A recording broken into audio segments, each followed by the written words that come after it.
చూస్ Country Delight, live better. ఇప్పుడే Country Delight app ని download చేసుకోండి. నమస్తే, నేను Keshav. Welcome to Suman TV. కుంభవృష్టి ఆపలేదు, ఎలాంటి ఆపశకునాలు ఆపజయాలు ఏవి కూడా అడ్డుకోలేవంటూ పవర్ స్టార్ పవన్ కళ్యాణ్ మరోసారి గర్జించారు భారీ వర్షంలో.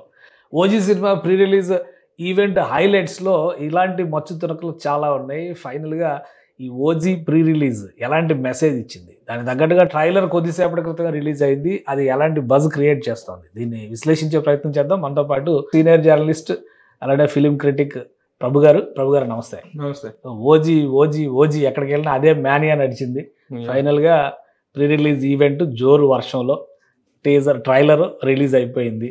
సో ఏంటి ఈవెంట్ హైలైట్స్ ఏంటి? కుంభవృష్టిలో పవన్ కళ్యాణ్ గారు కొన్ని డైలాగ్స్ కూడా చెప్పారు, వాటి గురించి కూడా క్లారిటీ ఇవ్వాలి మీరు. ఓవరాల్గా ఈవెంట్ ఎలా జరిగింది? Okay, OG OG OG crazy crazy crazy అన్నట్టుగా ఈ మధ్య కాలంలో ఎంత బజ్ క్రియేట్ అయినటువంటి సినిమా ఇంకోటి లేదు. Most awaited film, most expected film, దానికి తగిన స్థాయిలోనే. యాక్చువల్గా నిన్న అక్కడ లాల్ బహదూర్ స్టేడియంలో పబ్లిక్ మీటింగ్, ఈ వర్షాలు ఇలా పడుతున్న టైంలో పబ్లిక్ మీటింగ్ పెట్టారు. అసలు వీళ్ళకి ఏమన్నా అయితేందా? అసలు దీనికి ఆల్టర్నేటివ్ కూడా ఆలోచించారు అక్కడ, కాకపోతే ఇక్కడికి శిల్పకళా వేదికకి షిఫ్ట్ అయ్యేలాగా. కానీ ఆల్రెడీ 7 దాకా కూడా ఏమో అసలు ఆ సూచనలు లేవు, మబ్బులు పెట్టేది లేదు, అమ్మాయి ఇంకేం లేదులే పర్వాలేదు కదా అనుకున్నారు. పబ్లిక్ కూడా విపరీతంగా వచ్చేసారు. ఈ మధ్య కాలంలో Lal Bahadur stadium gallery full అవటం అనేటువంటిది మామూలు విషయం కాదు. అలాంటి వాతావరణంలో అయినా సరే ఎప్పుడైతే సభ స్టార్ట్ అవ్వబోతుందో అందుకుంది కుంభవృష్టి. ఇక అయిపోయింది, కంపు కంపు కంపు కంపు అయిపోద్ది అనుకుంటే ఎవ్వరూ ఎక్కడికి కదలలేదు. శుభ్రంగా వర్షాల్లో తడిసిన కరెంట్ స్తంభాల్లాగా అలా నిలబడ్డారు, పోల్స్ లాగా నిలబడ్డారు తప్ప ఎవరు వెళ్ళలేదు. That is the craze of the film, that is the craze of Pawan Kalyan. అదే అనిపించింది రాత్రి నిజంగా చూసిన తర్వాత. గతంలో ఒకసారి కూడా మన చిరంజీవి గారి సినిమాకి కూడా అనంతపురంలో జరిగినప్పుడు వాళ్ళు తెరవేరాయి దానికి ఎలాంటి క్రేజ్ ఉందో, ఎలా నిలబడిపోయారో జనం, అట్లాగే ఈ రోజున ఈ సినిమా కూడాను అలా నిలబడిపోయి సినిమా మొత్తం ఫంక్షన్ ఆద్యంతం చూడటం జరిగింది. కాకపోతే కొన్ని ఈవెంట్స్ అన్ని కుదించేసుకున్నాను. ఆ పరిస్థితుల్లో ఎవరు మాట్లాడినా సరే, ఎవరు వెయిట్ చేసినా పవన్ కళ్యాణ్ మ్యూజిక్ షో కూడా తగ్గించేశారు. పవన్ కళ్యాణ్ స్పీచ్ కోసం వెయిట్ చేయటం అనేటువంటిది. So that is the craze of the film. So Pawan Kalyan గారి స్పీచ్ ఏంటి హైలైట్స్? చాలా చాలా చమక్కులు చణుకులు చాలా విషయాలు ఉన్నాయి అందులో. ఆయన ఏదో చెప్పారు, పైన ఎక్కడున్నా కానీ కిందకి దింపేస్తానంటే చెప్పారు కదా డైలాగ్. ఏంటి డైలాగులు చాలా ఉన్నాయి. మోరాల్ అసలు తన గెటప్, సినిమాలో ఆయన ఎంట్రీ, స్టేజ్ పైకి వచ్చిన విధానం, ఎంట్రీ కానీ వచ్చిన గెటప్ కానీ. ఇప్పుడు సాధారణంగా అసలు తను పొలిటికల్ మీటింగ్లో చాలా చోట్ల చూస్తుంటాం, ఎంత పెద్ద మీటింగ్ జరిగినా సరే సింపుల్గా ఒక ఫైజ్మాలాలు చేసుకుని కూర్చుంటారు తప్పితే గెటప్ విషయంలో ఏమాత్రం కేర్ తీసుకోవటం కానీ, ఏదో ఒక ప్రజెంటేషన్లో ఇప్పుడు తను రావట్లేదు ఈ మధ్య కాలంలో. తను ఒక ప్రజెంటెడ్ గెటప్లో మంచి ఆ సినిమాకి సంబంధించిన గెటప్లో చూడాలి. బయట ఆన్ స్క్రీన్ నాకేమనిపించింది అంటే, ఆయన పొలిటికల్ ఇమేజ్ లోనే అందరికి కనిపించాలని డిసైడ్ అయిపోయారు ఏ ఈవెంట్కి వచ్చినా. బట్ ఇక్కడ మాత్రం బ్లాక్ డ్రెస్ కత్తి పట్టుకొని రావడం. అదే అదే అదే అదే ఎందుకు చెప్తున్నాను, తను ప్రజెంట్ చేసుకోవాలన్నట్టు తెర మీద ప్రజెంటేషన్ తప్పితే విడిగా తను ప్రజెంట్ చేసుకోవాలి, స్టైలిష్గా రావాలి, స్టైలిష్గా కనిపించాలి అనే యాంగిలే ఉండదు తనకి. అలాంటిది ఈ సినిమాకి గెటప్లో, ఒరిజినల్ గెటప్లో, ఆ సినిమా గెటప్లో వచ్చి కత్తి పట్టుకొని రావటం అనేటువంటిది ఆ సినిమాకున్న క్రేజు. దీనికి సుజిత్ ఇచ్చినటువంటి రిక్వైర్మెంట్, మాకు మీరు ఇలా కావాలి, ఈ సినిమాకి హైప్ రావాలి, ఈ సినిమాకి సంబంధించినటువంటి ఆ గెటప్ బాగా పాపులర్ అవ్వాలి అంటే మీరు రావాలని పట్టుబట్టడంతో తన అభిప్రాయాన్ని కానీ తన ఇదిని కానీ మార్చుకొని ఆ జోష్ని నింపటం కోసం, ఆడియన్స్లో అభిమానుల్లో ఆ జోష్ నింపటం కోసం ఆ గెటప్లో రావడం జరిగింది. ఆ గెటప్లో రావడం it self is the super hit function. అంత గ్రాండ్ సక్సెస్ అయిందంటానికి అది కూడా వన్ ఆఫ్ ద రీజన్. కత్తి పట్టుకొని రావడం, ఆ కత్తి పట్టుకొని తనే అంటాం మళ్ళీ ఒక డిప్యూటీ సీఎం అయ్యుంటే నేను కత్తి పట్టుకొని రావచ్చా అనేటువంటిది తనకు తానే వేసుకొని నిజంగా గెటప్ని హైలైట్ చేయడం కోసం తప్పితే అతనికి వేరే ఈ షోపుటప్పుల మీద ఎప్పుడు కూడాను క్రేజ్ లేదు. సో అందులో ఇంకో డైలాగ్ చెప్పారు ఆయన, ఆకాశంలో ఉంది నాకు తిరుగు లేదు అనుకునే వాళ్ళని కూడా నేను నేల మీదకి దింపేస్తాను అంటే స్పీచ్ లో ఆ కత్తి గురించి చెప్తా, కటానా గురించి చెప్తా ఆయన ఓ డైలాగ్ చెప్పారు. అదేంటో నాకు పొలిటికల్ డైలాగ్ లాగా అనిపించింది. అంటే పొలిటికల్ గా డైలాగుల్లో కొంతమంది దాన్ని అట్రిబ్యూట్ చేసుకునే అవకాశం ఉంది. ఎందుకు సోషల్ మీడియా అంతా ఇప్పుడు అదే సోషల్ మీడియాలో ఉద్దేశించి అన్నారు మీరు అని చెప్పని, ఎవరిని ఉద్దేశించి ఈ మాట అన్నారు అనేది వైరల్ చేస్తున్నారు. అవును, ఎవరిని ఉద్దేశించారని అనేటువంటిది కూడా అర్థమవుతుంది క్లియర్ గా. తను వైసీపీ పార్టీ అధ్యక్షుడు మాజీ ముఖ్యమంత్రి జగన్మోహన్ రెడ్డి గురించి అన్నాడు అనేటువంటిది తను అలా ఉద్దేశంతో అన్నా అనకపోయినా కరెక్ట్ గా సిచ్యువేషన్ అనేటువంటి దానికి సెటప్ అవుతుంది. ఎందుకంటే ఆ రోజుల్లో వైసీపీ ఎన్నికలకు ముందు జరిగిన ప్రచారంలో పవన్ కళ్యాణ్ అంటే ఏంటి చూపిస్తా, నా అధపాత్రానికి తొక్కకపోతే నా పేరే పవన్ కళ్యాణ్ కాదు, నా పార్టీ జనసేన పార్టీ కాదు అని విసిరిన ఛాలెంజ్ ఈ డైలాగ్కి రెండింటికి కరెక్ట్ గా లింక్ కుదురుతుంది. కాబట్టి అది అతను ఉద్దేశపూర్వకంగా అన్నాడా లేదా తెలియదు కానీ, సినిమా కథలో ఆ డిమాండ్ బట్టి అన్నాడా లేదా తెలియదు కానీ, ఇది మాత్రం it is directly attributing to that particular situation. So Pawan Kalyan గారు మాట్లాడేటప్పుడు కూడా ప్రొడ్యూసర్ దగ్గర నుంచి హీరోయిన్, విలన్, ముఖ్యంగా విలన్, ప్రతి ఆర్టిస్ట్ గురించి మాట్లాడారు స్పెషల్. అంత కేర్ తీసుకోవడం, ప్లస్ సుజిత్ ని స్పెషల్ గా ఇంట్రడ్యూస్ చేశారు. ఆయన అసలు సినిమా అతందే అని చెప్పి అన్నారు. ఏంటి దాన్ని ఏ విధంగా చూడాలి? ఆయన జనరల్ గా సినిమా ప్రమోషన్స్ లోకి ట్రెండ్ లోకి ఆయన మారిపోయారు సార్ మీరు అని అనుకోండి, ఆయన కూడా మారిపోయారు అనుకోవాలా, లేదా ఒక స్పెసిఫిక్ రీజన్ తోనే ఈ ఇంట్రడక్షన్ ప్రోగ్రామ్ అంతా జరిగిందా? ఏమి స్పెసిఫిక్ రీజన్ అనేది ఈ మధ్య పవన్ కళ్యాణ్ చాలా చాలా చాలా మారిపోయారు. చాలా మారిపోయారు. ఎందుకంటే సినిమా పట్ల చేస్తున్నట్టు చాలా కొద్ది సినిమాలు మాత్రమే, అటు పొలిటికల్ ప్రెజర్లో వాటి మీద కాన్సన్ట్రేట్ చేయలేని పరిస్థితి కూడా ఉంది.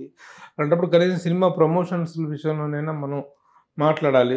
ఎందుకంటే ప్రతి ఒక్కరు కూడా పవన్ కళ్యాణ్ తన గురించి ప్రస్తావిస్తే భలే అన్నాడు, మ్యూజిక్ భలే చేశాడు తమన్ అని అంటేనో, లేకపోతే సుజిత్ భలే డైరెక్షన్ చేశాడంటేనో, లేదా ఒక టెక్నీషియన్ గురించో, కెమెరామెన్ గురించో, ఒక మ్యూజిక్ డైరెక్టర్ గురించో, ఒక ఎడిటర్ గురించో మాట్లాడి తను ప్రస్తావిస్తే వాళ్ళు పొంగిపోతారు, వాళ్ళ పేరు పాపులర్ అవుతుంది. ఆ సినిమాలో ఉన్న టెక్నికల్ వెయిట్ ఎంతో బయటకు వస్తుంది, ఆర్టిస్టుల వెయిట్ ఎంతో బయటకు వస్తుంది. ఏ విషయం మాట్లాడకుండా అలా వచ్చేసి అయ్యూ వెళ్ళిపోతే సినిమా ప్రమోషన్ అనేటువంటిది ఈ రోజులో సాధ్యపడేది కాదు. సినిమా స్ట్రెంగ్త్ని ఎవరు చెప్పాలో వాళ్ళు చెప్తే ఇది అవుతుంది. ఆ పాయింట్ ఆఫ్ వ్యూలో తను నిజంగా మారిపోయి ఇంతకుముందు ఎప్పుడూ పార్టిసిపేట్ చేసింది లేదు అసలు. ఈ ప్రీ రిలీజ్ ఈవెంట్స్ లో ఉన్నట్టుగా చాలా తక్కువ తను మాట్లాడిన పబ్లిసిటీ పాయింట్ ఆఫ్ వ్యూలో. కాబట్టి జరిగిన ఆలస్యాలు ఎలాగో జరిగినాయి, వాటిని కొంతైనా తన తెర మీదకి వచ్చేసి కాంపెన్సేట్ చేస్తే సినిమాకి హైప్ వస్తుంది అనేటువంటి ఉద్దేశంతో అంత సుదీర్ఘమైనటువంటి ఎప్పుడు 5 నిమిషాలు 5-6 నిమిషాలు తప్ప ఇప్పుడు మాట్లాడారు. కాబట్టి that is a wonderful change, you have to appreciate that. తను అంతగా మాట్లాడకపోతే ఇప్పుడు ఇంత హైట్ వచ్చేది కాదు. So main opponent lead Imran Hashmi గురించి అయితే ఏకంగా పాట పాడి మరీ చెప్పి జలక దిక్లాజ అంటూ, అంటే ఒక సీనియర్ యాక్టర్, ఒక పర్ఫార్మర్ అయినటువంటి ఆర్టిస్ట్, ప్రొటాగనిస్ట్ యాంటాగనిస్ట్ కు మధ్య ఉండే కాంబినేషన్, ఆ స్ట్రెంగ్త్ ఉండాలి. ఆ ఆపోజిట్ చేసినటువంటి ఆర్టిస్ట్ అంత పవర్ఫుల్ యాక్టర్ అయినప్పుడే తన పర్ఫార్మెన్స్ కు కిక్ వస్తుంది. అదే రాముడు రావణాసురుడు లాంటి ఒక సర్వశక్తి సంపన్నుడితో పోరాడినప్పుడే కదా రాముడు తాలూకు ఇదైనటువంటిది బయటపడుతుంది. హీరో అనేటువంటి ఎంత క్రూరమైనటువంటి వాడు, విలన్ వాడు ఎంత క్రూరమైన వాడు అయితేనే హీరోయిజం అనేటువంటిది అంత ఎలివేట్ అవుతుంది. ఆ పాయింట్ ఆఫ్ వ్యూలో కాబట్టి ఒక గొప్ప యాక్టర్, కాబట్టి he has given a special mention about him. Okay. So heroine గురించి ఆ స్టోరీ, ఆయన సువ్వి అని ఒక పాట వెళ్ళింది, బాగానే వెళ్ళింది, జనం చూశారు. బట్ ఈ విలన్ ఈ కథకి, ఆ సాఫ్ట్ లైన్ లవ్ స్టోరీకి ఎక్కడ మ్యాచ్ కనిపించట్లేదని అభిప్రాయం ఉంది. అదే అభిప్రాయం పవన్ కళ్యాణ్ గారు అక్కడ వ్యక్తం చేశారు. ఏంటి అసలు ఆ కాంబినేషన్? అంటే యాక్చువల్ గా ఈ సినిమా అనేటువంటిది 1980s నాటి ఒక వింటేజ్ స్టోరీ, ఒక టైం పీరియడ్ కి సంబంధించిన స్టోరీ. 1980s నాటి లవ్ స్టోరీస్ కానీ, అప్పటి మన సోషల్ లైఫ్లో కానీ, యూత్లో కానీ ఉండేటువంటి ప్రేమల్లో ఉండేటువంటి సెన్సిటివ్నెస్, ఇప్పటి ప్రేమల్లో ఆ సెన్సిటివ్నెస్ కంటే కూడాను ఆర్టిఫిషియాలిటీ, ఒక రకమైన ఇది కనిపిస్తుంది, కృత్రిమత్వం కనిపిస్తుంది. అలా కాకుండా 80s లో ఒక సమాజంలో ఒక పొయిటిక్ సెన్స్ ఉండేది. వాడు ఏ నేరస్తులే కావచ్చు, రాజకీయ నాయకులే కావచ్చు, ఎవడైనా సరే ఒక మంచి పాటకు, అది మన రావుగోపాలరావు గారు డైలాగ్, మనిషిని నాకు కాస్త కళాపోషణ అనుకుంటా, అలా కళాపోషణ దృష్టి అనేటువంటిది 80s లో చాలా అద్భుతంగా ఉండేది. ఉండేది. అలాగా సువ్వి అనేటువంటి పాట, గ్యాంగ్స్టర్ సబ్జెక్ట్కి సువ్వి అనేటువంటి పాటకి ఆ క్యూట్ లవ్ స్టోరీకి సంబంధం లేదు. కానీ అలాంటి సిచ్యువేషన్లో, అలాంటి సినిమాలో, అలాంటి కంటెంట్లో ఇలాంటి ఒక మెలోడీని ఇన్సర్ట్ చేయటం అనేది ఒక ప్రత్యేక అంశంగా ఇలాంటి జీవితం, మన జీవితం ఇంత ఇంత ప్లెయిన్ గా ఉంటే మనకు కూడా బాగుండేమో, ప్రతి ఒక్కరికి ఇలాంటి జీవితం కావాలనుకోవటం, దట్ ఇస్ వండర్ఫుల్ జెస్చర్. అదొక సెపరేట్ రిలీఫ్ అయి ఉంటుంది. ఎందుకంటే సినిమా దగ్గర నుంచి కూడా గన్స్ ఆఫ్ రోజెస్ అని, ఫైర్ స్టార్మ్ అని, ఇలాంటి ఒక వొకాబులరీ తోటి, ఇలాంటి ఒక వైలెంట్ బ్యాక్ డ్రాప్ తో వెళ్తుంది కదా, అలాంటి దాంట్లో ఈ సాంగ్ కానీ ఆ పర్టికులర్ ఎపిసోడ్ ఒక రిలీఫ్ ఎలిమెంట్ గా అనుకోవచ్చు. ఓకే. సో ఈ సినిమా ప్రీ రిలీజ్ ఈవెంట్, మామూలుగా ఇదివరకు ప్రీ రిలీజ్ ఈవెంట్ కంటే మ్యూజిక్ ఆడియో రిలీజ్ ఫంక్షన్లు ఉండేవి. సో ఇది ఒక రకంగా ఆడియో రిలీజ్ ఫంక్షన్ లాగా చేయాలనుకున్నారు ఫస్ట్ అయితే, ఎందుకంటే తమన్ మ్యూజికల్ నైట్ అక్కడ హైలైట్ అని చెప్తూ వచ్చారు. అదొక వర్షం వలన తుడిచిపెట్టుకుపోయింది. బట్ సినిమాలో ఉన్నటువంటి ఆర్టిస్టులు అందరినీ కూడా పవన్ కళ్యాణ్ గారు క్యారెక్టర్స్ తో సహా ఇంట్రడ్యూస్ చేసినటువంటి విధానం, డైరెక్టర్కి ఇచ్చినటువంటి క్రెడిట్ ఏం చెప్తారు మీరు? డైరెక్టర్ ఆయన సాహో సినిమా చేసిన తర్వాత వచ్చినటువంటి ఇమేజ్ని కానీ, ఆ తర్వాత మళ్ళీ ఒక గ్యాంగ్స్టర్ స్టోరీలో వెళ్ళడాన్ని ఒక విధంగా సాహసం అనుకోవాలి. ఎందుకంటే ఆల్రెడీ ముందు సినిమా కూడా అదే వచ్చి రెండు కంపేర్ చేస్తారని ఒక భయం, ఆందోళన ఉంటుంది. సో ఈ డేరింగ్ డెసిషన్ తీసుకోవడం వెనక రీజన్స్ ఏమై ఉండొచ్చు? మీరు డైరెక్టర్ పర్ఫార్మెన్స్ విషయంలో ఇప్పటివరకు కొన్ని రిలీజ్ అయినాయి, సాంగ్స్ కానీ టీజర్స్ కానీ రిలీజ్ అయినాయి, ట్రైలర్ ఇవాళ వచ్చేసింది. సో మీరేం చెప్తారు దానికి? అంటే ఇతను సినిమాలు అంతగా సక్సెస్ కాలేదు కదా. ముందు కూడా ఒక సినిమా ఉంది తనది, సుజిత్ది, I'm not getting the name, అది కానీ సాహో కానీ this is the third film. ఇది అంత పెద్ద ఇది కాలేదు, కానీ డైరెక్టర్గా అతనికి చాలా పేరు వచ్చింది. ప్రజెంటేషన్ అనేటువంటి చాలా డిఫరెంట్గా చేస్తున్నాడు, అంత హై పెడుతుంది. ఇప్పుడు బాహుబలి సిరీస్ తర్వాత సాహో అనేటువంటి సినిమాని హ్యాండిల్ చేయటం, అతను అక్కడ నేను దుబాయ్ కూడా వెళ్ళినప్పుడు నేను సెట్కి వెళ్ళటం జరిగింది, ప్రభాస్ గారిని కలవటం, తను సుజీత్ని అక్కడ కలవటం కూడా జరిగింది. అసలు అక్కడ జరిగిన ఆ షూటింగ్ ఆ లెవెల్ అదంతా చూస్తుంటే, ఆ రేంజ్ ఆఫ్ ఎక్స్పెండిచర్ కానీ, ద లావిష్నెస్ కానీ చూస్తుంటే, డైరెక్టర్లను డబ్బు ఖర్చు పెడతాం ఒకటైతే, ఆ ఖర్చు పెట్టేది స్క్రీన్ మీద కనిపించేంత మీనింగ్ఫుల్గాను ఒక ఎంగేజింగ్గా ఉండటం అనేది కూడా చాలా ఇంపార్టెంట్. ఆ పాయింట్ ఆఫ్ వ్యూలో చూసుకుంటే ప్రజెంటేషన్ చాలా గొప్పగా చేస్తున్నాడు ఇతను అనేటువంటిది ఉందన్నమాట. అలాగే త్రివిక్రమ్ శ్రీనివాస్ లాంటి తను డైరెక్టరు తనకు ఇంట్రడ్యూస్ చేశాడు పవన్ కళ్యాణ్కి. దాని తీసుకెళ్తే దానయ్య గారికి చెప్తే దానయ్య తీసుకెళ్ళిపోయి ఆయనకి పరిచయం చేయటం జరిగింది అనమాట. సో తను కథ చెప్పిన విధానంలో నాకు నచ్చింది అని చెప్పేసి తను అప్రిషియేట్ చేయటం, సరే this is the wonderful chance, ఈ ఛాన్స్ ద్వారా ఇంకా సుజిత్ మంచి, ఇంకా ఎందుకంటే ఇన్ని సంవత్సరాలు ఖాళీగా ఉండదు, సాహు తర్వాత గ్యాప్ తీసుకోవటం, ఏదో సినిమా చేసుకుందాంలే, ఏదో ఒక చిన్న ఛాన్స్ రాకపోతుందని కాకుండా ఓపిక్గా వెయిట్ చేసి ఇంత పెద్ద ఇది సాధించడం అనేటువంటిది ఆ కుర్రోడుకున్న పట్టుదల, వాటికి you have to appreciate. So మీ దృష్టిలో ఇప్పుడు ట్రైలర్ రిలీజ్ అయిపోయింది, సినిమా ట్రైలర్ రిలీజ్ అయింది, మీరు ఏమి అనలైజ్ చేస్తారు? మీ ఒపీనియన్ ఎలా చెప్తారు ట్రైలర్ విషయంలో? ఎప్పటివరకు గతంలో వచ్చిన టీజర్ విషయంలో పాటలు రిలీజ్ అయిపోయినాయి, ఆల్మోస్ట్ సినిమాకి సంబంధించి మేజర్ పోర్షన్ ప్రజల ముందరకు వచ్చేసినట్టే, హాఫ్ అన్ అవర్ స్టోరీ వరకు వచ్చేసినట్టే, almost 20 to half an hour 30 minutes వరకు స్టోరీ వచ్చేసినట్టే. ఎలా ఉంది ఓవరాల్గా మేకింగ్ కానీ, పర్ఫార్మెన్స్ కానీ, పవన్ కళ్యాణ్ అపీరెన్స్ కానీ? ఓవరాల్ కంటే ఇప్పుడు ఏదైనా seeing is believing, until and unless we see the full film. ప్రతి సినిమా కూడా ట్రైలర్ దశలో, టీజర్ దశలో, సాంగ్స్ దశలో, పబ్లిసిటీ దశలో అద్భుతంగానే ఉంటుంది, అద్భుతంగానే ప్రజెంట్ చేస్తారు ఉన్నటువంటి దీన్ని మనం. కానీ తీరా up to the expectations create చేస్తారు, అది బాగా మ్యాచ్ అయింది, అందులో డౌటే లేదు. అట్లా పవన్ కళ్యాణ్ సినిమాకి ఆ క్రేజ్ రావటం అనేటువంటిది అసలు ఇట్స్ నో వండర్. అంటే జనాలు కూడా పిచ్చెక్కిపోతున్నారు పవన్ కళ్యాణ్ గారి డైలాగే, వీళ్ళిద్దరు పిచ్చెక్కిపోయి చేశారు అన్నారు కదా సుజిత్ తమన్ గురించి మాట్లాడతా. జనాలు కూడా పిచ్చెక్కిపోతున్నారు. 2-3 నెలల గ్యాప్ లో పవన్ కళ్యాణ్ గారి ఇంకో సినిమా రావడం ఏంటి, ఆల్మోస్ట్ ఆయన బహుశా ఆయన కెరియర్ లో ఇంత షార్ట్ స్పాన్ లో ఏ సినిమా రాలేదు. సో మీరేం చెప్తారు దాన్ని? Really it is a wonder. ఇన్ని సంవత్సరాల తన కెరీర్లో అక్కడమ్మాయి ఇక్కడ అబ్బాయి దగ్గర నుంచి మొదలుకుంటే ఇప్పటి వరకు జరిగిన ఇన్ని సినిమాల కెరీర్లో ఏ రోజు కూడా సంవత్సరానికి 2 ఏళ్ళకు ఒకసారి సినిమాలు రావటమే చూసాం తప్ప 2 ఏళ్ళకు సినిమా రావటం ఫస్ట్ టైం చూస్తున్నాం పవన్ కళ్యాణ్ కెరీర్లో. అలాగే ప్రతి ఒక్కరిలో కూడాను ఇది కనిపిస్తుంది. అందుట్లో తను పొలిటికల్ ఉండటం, ఒక హైప్ సిచ్యువేషన్ లో ఉండటం, కేవలం ఆంధ్రప్రదేశ్ ఉప ముఖ్యమంత్రి అనేటువంటిదే కాకుండా దేశవ్యాప్తంగా కూడా ఒక క్రేజ్ సంపాదించుకున్నటువంటి పొలిటీషియన్ కావటం. So cinema is also coming in pan India range లో రావడం, ఇవన్నీ కూడా కమ్ టుగెదర్ ఫ్యాక్టర్స్ అవన్నీ, కలిసి వచ్చిన అదృష్టాలు, కలిసి వచ్చినటువంటి అనుకూల అంశాలు. కాబట్టి ఆ క్రేజ్ అనేటువంటిది అద్భుతంగా ఉంది. So no doubt the wonderful openings అనేటువంటి బుక్ మై షోలో కానీ మిగతా వీటిలో కానీ చాలా ఫాస్ట్ వేలం పాటలు పెడతారు, సినిమా టికెట్లు వేలం పాటలు పెట్టడం చాలా ఫాస్ట్ గా ఉంది క్రేజ్ అనేటువంటిది. ఇక ప్రతిపక్షాలు కూడా ఏం నోరెత్తలేదు, దొరక ఆయుధాలు దొరకలేదేమో. కానీ ఓవరాల్గా ఇప్పుడు జరిగినటువంటి ఈవెంట్ కానీ తర్వాత వీళ్ళు ప్రమోట్ చేసినటువంటి విధానం కానీ చూసి పవన్ కళ్యాణ్ గారు ఎమోషన్ గారు చూసిన తర్వాత ఆయన సినిమాల పైన మరింత ఫోకస్ పెడతారేమో అనిపిస్తుంది. మీరేమంటారు? పెట్టాలనే కోరుకుంటున్నాం. ఇప్పుడు ముఖ్యమంత్రిగా ఉప ముఖ్యమంత్రిగా జాబు, రాజకీయ ప్రస్థానం అనేటువంటిది గొప్పదే. తనకు వచ్చినటువంటి అద్భుతమైనటువంటి దీంట్లో ఫుల్ ప్లెజ్డ్ 24/7 365 days రాజకీయాల్లోనే మునిగి తేలిపోవాలనేటువంటిది కాదు కదా. ప్రతి ఒక్కరికి వాళ్ళ సొంత వ్యాపకం ఒకటి ఉంటుంది. As far as the financial aspect is concerned అంత క్రేజ్ ఉన్నటువంటి స్టారు లేడు, అంత పూరెస్ట్ స్టారు లేడు. నిజం చెప్తున్నాను. ఈ రోజున పవన్ కళ్యాణ్ అంత భేద స్టార్ ఎవరు లేరు ఈ రోజు. Poor star, he's pure but he's poor.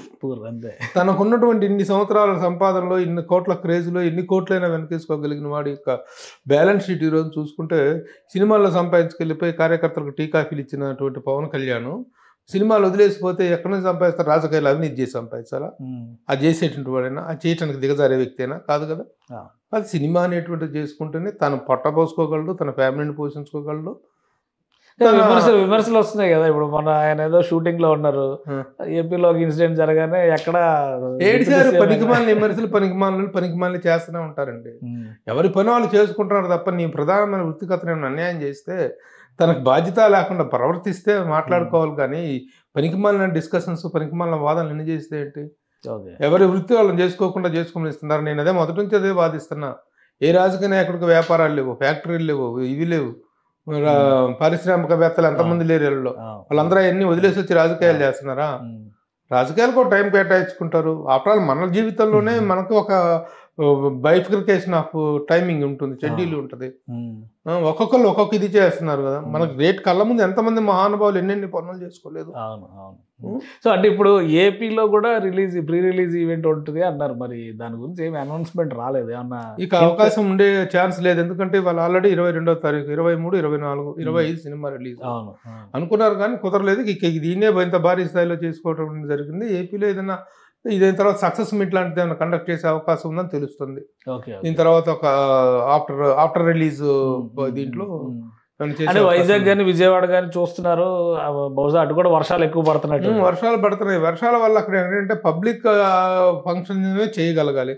Pawan Kalyan వస్తున్నప్పుడు ఏదో చిన్న ఆడిటోరియంలో చేస్తే అంత పెద్ద ఆడిటోరియంలో ఎవరిని రప్పించాలి? క్రూ రావడానికి సరిపోతుంది. అట్లా అనుకుంటే రాయలసీమలో అనంతపురం, తిరుపతి, కర్నూలు సెలెక్ట్ చేసుకుని చేయాలనుకుంటే ఎంతలోకి ఎక్కడ చెయ్యొచ్చు. దాని గురించి కాదు, ఓన్లీ బికాస్ ఆఫ్ రెయిన్. ఇప్పటికి కూడా ఇక్కడ ఎంత ఇబ్బంది పడ్డారు. క్లైమేట్ ఒకటే ప్రాబ్లం.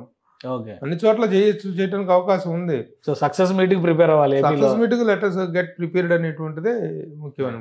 కానీ ప్రభు గారు ఇప్పుడు ఇక్కడ ఈవెంట్ ఉండదు ఆంధ్రాలో, సరే రిలీజ్ అయిన తర్వాత సక్సెస్ మీడియా జరుగుతుంది. అందుకేనా పవన్ కళ్యాణ్ గారు కూడా స్పీచ్ లో 2 రాష్ట్రాల ముఖ్యమంత్రులకి కృతజ్ఞతలు చెప్పారు. సినిమా ఈవెంట్ కి సహకరించినందుకు, టికెట్ల ధరలకి, ప్రీమియర్ షోస్ కి, బెనిఫిట్ షోస్ కూడా పర్మిషన్ ఇచ్చారు కదా. అందుకే ఇక్కడ చెప్పేశారా? అంటే ఇక్కడ చెప్పడం అక్కడ ఇద్దరు ముఖ్యమంత్రులకు కలిపి చెప్పినట్టే. అక్కడ ఇక్కడ ఫంక్షన్ జరిగింది కాబట్టి అక్కడ ముఖ్యమంత్రికి కదా. టోటల్గా 2 రాష్ట్ర ప్రభుత్వాలు తమ నిర్మాత అభ్యర్థనను సానుకూలంగా పరిశీలించి టికెట్ రేట్లు పెంచుకోవటానికి కానీ, ప్రీమియర్ షోస్ కానీ అవకాశం ఇచ్చారు, సానుకూలంగా స్పందించారు అనేటువంటి విషయాన్ని కృతజ్ఞతలు చెప్పారు. దట్ ఈస్ కామన్, ఎవరైనా చెప్పాలి కదా. కనీసం అక్కడ ఫంక్షన్ సక్సెస్ అయినప్పుడు ప్రతి ఒక్కళ్ళు ఏం చెప్తారు?